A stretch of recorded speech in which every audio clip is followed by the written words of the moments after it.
In 1841, he was born property. In 1875, he became a senator. Blanche K. Bruce didn't just escape slavery, he shattered every assumption about what a formerly enslaved person could achieve. While most focused on survival, he focused on strategy. While others sought freedom, he sought power. This is the story of the ultimate American transformation, from human property to political powerhouse in a single lifetime.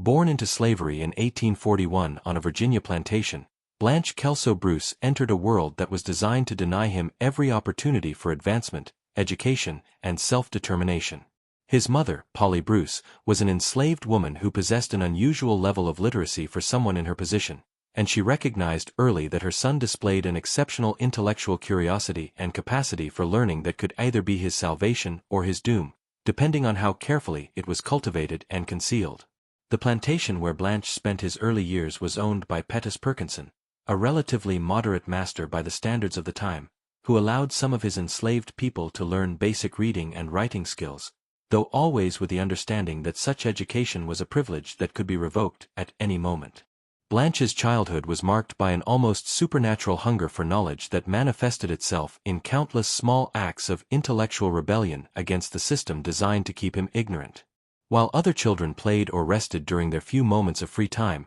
Blanche could be found studying discarded newspapers, listening intently to conversations between white visitors to the plantation, and practicing writing letters in the dirt with sticks when no paper was available. His mother, recognizing both the potential and the danger in her son's intellectual gifts, worked tirelessly to provide him with whatever educational opportunities she could create or discover, often at great personal risk to herself. When Blanche was still young, his family was moved to a plantation in Missouri, a transition that exposed him to different regional attitudes towards slavery and education that would prove formative in his intellectual development. The Missouri plantation was larger and more prosperous than his Virginia birthplace, but it was also more strictly regulated in terms of controlling the movement and activities of enslaved people. However, the proximity to free states and the more diverse population of Missouri also meant that Blanche was exposed to a wider range of ideas about freedom, politics, and the possibility of a different kind of life than what he had known in Virginia. The master of the Missouri plantation, recognizing Blanche's exceptional intelligence and perhaps hoping to make him more valuable as skilled labor, allowed him to receive tutoring alongside the plantation owner's own children, a highly unusual arrangement that reflected both Blanche's obvious intellectual gifts and the somewhat more liberal attitudes that existed in some border state communities. This formal education, limited though it was, provided Blanche with a foundation in reading, writing, arithmetic, and classical studies that was virtually unprecedented for an enslaved person of his era. More importantly, it gave him direct exposure to the educational methods and intellectual frameworks that white children of privilege took for granted, knowledge that would prove invaluable in his later political career. However, this educational privilege came with its own psychological burdens, as Blanche found himself caught between two worlds, too educated and ambitious to accept the limitations that slavery imposed on his life, but too young and powerless to do anything concrete about his situation. He began to develop a sophisticated understanding of the political and economic systems that maintained slavery, while also cultivating the diplomatic skills and emotional self-control that would later serve him well in the rough-and-tumble world of Reconstruction-era politics. Even as a teenager, Blanche demonstrated a remarkable ability to navigate complex social situations, earning respect from both enslaved and free people through his intelligence, integrity, and careful attention to the unspoken rules that governed interactions between people of different races and social positions. As the political tensions surrounding slavery intensified in the late 1850s and early 1860s, Blanche became increasingly aware that the comfortable stability of his educational privileges could disappear at any moment, and that his future depended on his ability to secure his freedom and continue his intellectual development through his own efforts. The outbreak of the Civil War in 1861 created both opportunities and dangers for enslaved people like Blanche, who were intelligent enough to understand the broader political implications of the conflict, but still too young and inexperienced to navigate the complex challenges of wartime without careful planning and considerable luck. In 1864, at the age of 23, Blanche made the momentous decision to escape from slavery, not through the Underground Railroad or with the assistance of abolitionists, but through his own careful planning and bold action during the chaos of wartime Missouri. Unlike many enslaved people who fled impulsively when opportunities arose, Blanche's escape was methodical and strategic, reflecting his understanding that simply reaching free territory would not be sufficient to ensure his long-term success and security.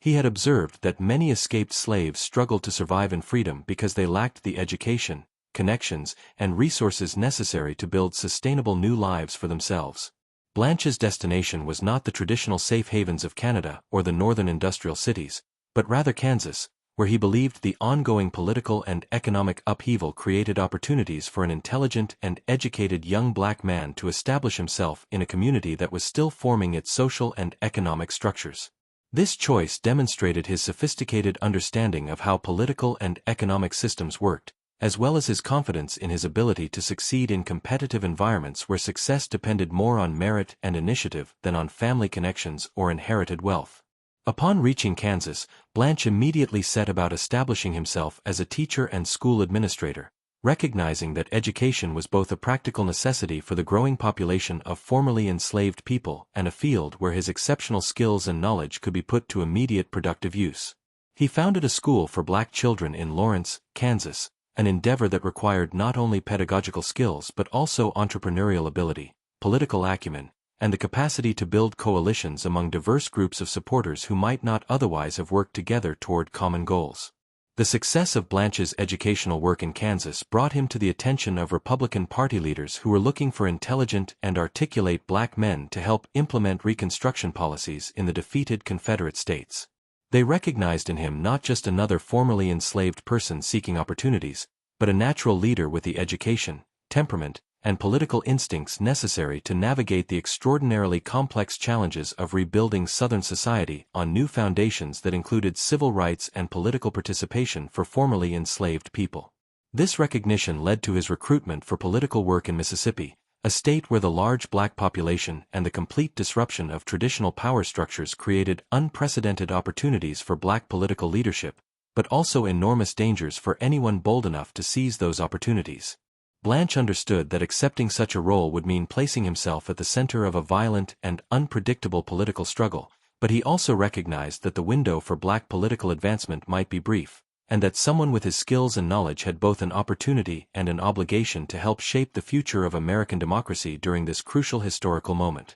Blanche Bruce arrived in Mississippi in 1869, during the height of Reconstruction, when federal troops were still maintaining order and protecting the civil rights of formerly enslaved people who were participating in the political process for the first time in American history. The Mississippi that greeted him was a state in profound transition, where traditional social hierarchies had been overturned but new stable arrangements had not yet been established, creating both tremendous opportunities and significant dangers for anyone attempting to build a political career. The state's black population constituted a majority, but they lacked experience in electoral politics, while the white population, though temporarily disenfranchised and politically marginalized, retained most of the economic power and social connections that had traditionally determined political outcomes. Blanche quickly established himself as a voice of moderation and competence within Mississippi's Republican Party, advocating for policies that would advance civil rights and economic opportunities for black citizens while also attempting to build bridges with white moderates who might be willing to accept racial equality in exchange for economic stability and political order. This approach required extraordinary political skill, as he had to maintain credibility with black voters who expected him to advocate aggressively for their interests, while also avoiding the kind of radical rhetoric that would provide white supremacists with ammunition for their claims that black political participation posed a threat to civilized society. His moderate approach and obvious competence led to his appointment to several important local and state positions, including tax assessor and sheriff of Bolivar County, roles that allowed him to demonstrate his administrative abilities while building the kind of political organization that would be necessary for higher office. As sheriff, Blanche proved to be both effective and fair, earning respect even from white citizens who had initially opposed his appointment. His success in these positions was particularly significant because law enforcement had traditionally been one of the primary mechanisms through which white supremacy was maintained, and his ability to perform these duties competently challenged fundamental assumptions about black capabilities and the necessity of white political control. In 1874, Blanche's political organization and statewide reputation positioned him as the leading candidate for the United States Senate seat that would be filled by the Mississippi legislature in the following year. The campaign for this position required him to navigate not only the usual challenges of building electoral coalitions and raising funds, but also the extraordinary dangers posed by white supremacist organizations like the Ku Klux Klan, which were using terrorism and violence to prevent black political participation and restore white democratic control throughout the South. The political environment surrounding Blanche's Senate campaign was incredibly volatile, with both sides understanding that the outcome would have implications far beyond Mississippi's representation in Washington. For black Mississippians, his election would represent proof that Reconstruction could produce genuine political equality, and that black Americans could compete successfully in the highest levels of American politics. For white supremacists, his potential victory represented an intolerable challenge to their fundamental beliefs about racial hierarchy and their determination to restore white political control through any means necessary. Despite these enormous pressures and constant threats to his personal safety, Blanche conducted a dignified and effective campaign that emphasized his qualifications, his moderate approach to contentious issues, and his commitment to representing all Mississippians regardless of race. When the legislature convened in early 1875, his careful coalition building and political organization paid off, and he was elected to a full 6-year term in the United States Senate, becoming only the second African American to serve in that body and the first to be elected to a complete term rather than filling an unexpired seat. When Blanche K. Bruce took his oath of office in the United States Senate on March 5, 1875, he entered an institution that had never before seen anything like him. A formerly enslaved person who would serve alongside the sons of slaveholders, a black man representing a majority black state in a body that had been exclusively white for nearly a century, and a moderate Republican from the Deep South at a time when sectional tensions were still running high in the aftermath of the Civil War. His very presence in the Senate chamber was a living symbol of how dramatically American society had been transformed by the war and Reconstruction, but it was also a reminder of how fragile and contested those transformations remained. Bruce's approach to his senatorial duties reflected the same careful balance between principle and pragmatism that had characterized his earlier political career in Mississippi. He understood that his every action would be scrutinized not only by his constituents but by observers throughout the nation who were watching to see whether a black senator could perform his duties with the same competence and dignity expected of white senators. This pressure could have been paralyzing, but Bruce responded by immersing himself completely in the legislative process, mastering the complex rules and procedures of the Senate while building respectful working relationships with colleagues from both parties and all regions of the country. His legislative priorities focused on issues that affected not only his black constituents but all Americans who had been marginalized by economic inequality and political exclusion. He advocated for federal support for public education, recognizing that widespread literacy and learning were essential prerequisites for genuine democracy and economic development. He championed civil rights legislation that would protect the voting rights and legal equality that had been guaranteed by the Reconstruction Amendments but were under constant attack from white supremacist organizations and hostile state governments. He also worked on issues related to economic development and internal improvements, understanding that Mississippi's prosperity depended on its ability to attract investment and integrate into national markets. Perhaps most remarkably, Bruce used his position in the Senate to advocate for the rights of other marginalized groups, including Native Americans and Chinese immigrants who were facing discrimination and violence in various parts of the country. His speeches on behalf of these groups demonstrated a sophisticated understanding of how different forms of prejudice and exclusion were interconnected, and his willingness to speak out on their behalf showed a moral courage that extended far beyond narrow political self-interest. This broader advocacy reflected his belief that American democracy could only reach its full potential when it included and protected all of its people, regardless of race, ethnicity, or social background. Bruce's most famous moment in the Senate came in 1876 when he delivered a powerful speech defending the rights of black voters in Mississippi who were facing increasing violence and intimidation from white supremacist organizations. The speech was a masterpiece of rhetoric and moral reasoning, combining detailed documentation of specific incidents of violence with eloquent appeals to American ideals of justice and equality.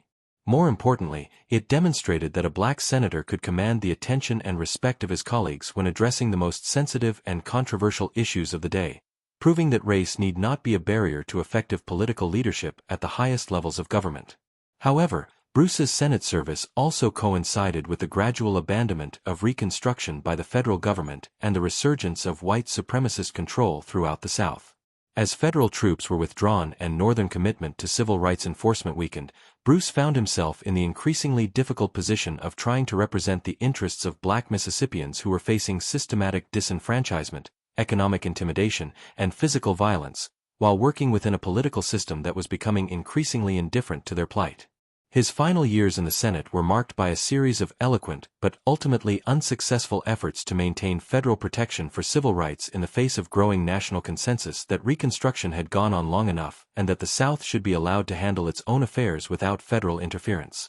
When Blanche Bruce's Senate term ended in 1881, his departure from office symbolized the end of an extraordinary but brief period in American history when formerly enslaved people had achieved genuine political power and influence at the highest levels of government. The failure of Mississippi's legislature to re-elect him reflected not his performance in office, which had been widely praised even by political opponents, but rather the successful campaign by white supremacists to regain control of state politics through violence, intimidation, and systematic disenfranchisement of Black voters. His loss was part of a broader pattern throughout the South, where Black political leaders who had emerged during Reconstruction were being systematically excluded from office as federal protection for civil rights was withdrawn and white Democratic control was re-established. Despite the end of his Senate service, Bruce remained active in Republican Party politics and continued to hold important federal appointments that allowed him to advocate for civil rights and economic opportunities for Black Americans. Presidents Garfield, Harrison, and McKinley all recognized his abilities and appointed him to significant positions, including Register of the Treasury and Recorder of Deeds for the District of Columbia, roles that kept him visible in national politics and provided platforms for continued advocacy. These appointments also demonstrated that Bruce had earned lasting respect from Republican leaders who valued his intelligence, integrity, and political skills even as the party was moving away from its earlier commitment to civil rights enforcement. Bruce's post-Senate career also included extensive involvement in business and educational endeavors that reflected his lifelong commitment to Black advancement through economic development and learning. He invested in real estate, banking, and other enterprises that provided employment and services to Black communities, while also supporting educational institutions that would prepare future generations of Black leaders for professional and political careers. His success in these endeavors demonstrated that Black Americans could compete effectively in business and finance when given fair opportunities,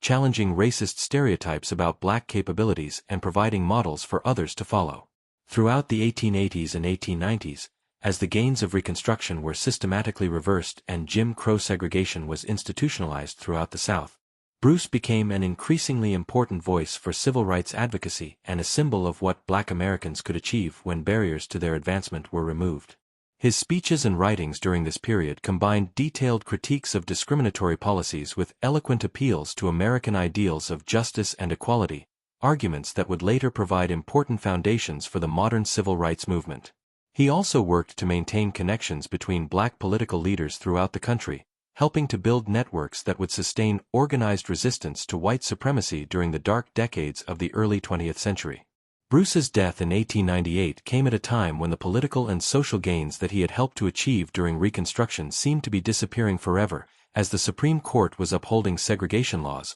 Black voters were being systematically disenfranchised throughout the South, and racial violence was reaching epidemic proportions in many parts of the country. However, his life and career had established important precedents and provided inspiration that would sustain later generations of civil rights activists who would eventually resume the struggle for racial equality that had been temporarily defeated in the post-Reconstruction period. The legacy of Blanche K. Bruce extends far beyond his specific achievements as a senator and federal officeholder, encompassing his role as a proof of concept for Black political leadership and his demonstration that formerly enslaved people could master the complexities of democratic governance when given opportunities to do so. His career showed that the exclusion of Black Americans from political participation was not based on any inherent incapacity, but rather on deliberate policies designed to maintain white supremacy through force and intimidation.